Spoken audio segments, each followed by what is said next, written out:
रासायनिक खतांच्या अतिवापरामुळे जमिनीची सुपीकता घटतीये, तसंच वाढत्या उत्पादन खर्चामुळे शेती व्यवसाय तोट्यात जात आहे। त्यासोबतच रासायनिक खतं आणि कीटकनाशकांच्या वापरामुळे माणसांचं आरोग्यही धोक्यात आलंय। जमिनीची सुपीकता टिकवण्यासाठी सेंद्रिय शेतीशिवाय पर्याय नाही। बीड जिल्ह्यातल्या उंद्री इथं सेंद्रिय शेती प्रशिक्षण केंद्र सुरू करण्यात आलंय। या प्रशिक्षण केंद्राचं उद्घाटन विभागीय आयुक्त उमाकांत दांगट यांनी केलंय।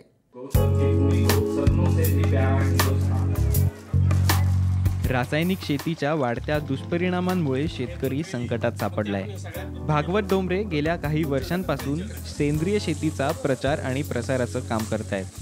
सेंद्रिय शेतीच्या प्रसारासाठी त्यांनी प्रशिक्षण केंद्रही सुरू केलंय। या प्रशिक्षण केंद्राचा आपण सगळ्यांनी लाभ घेतला पाहिजे।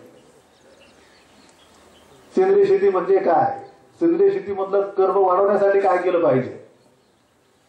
सेंद्रिय कर्बाला जर तुम्ही रासायनिक खताची जोड दिली तर तुमचं उत्पादन अनेक पटीने वाढणार आहे। मी एकदम तुम्हाला सांगणार नाही की तुम्ही सगळं बंद करा आणि केवळ सेंद्रिय शेती करा, पण मी हे तुम्हाला निश्चितपणे सांगेल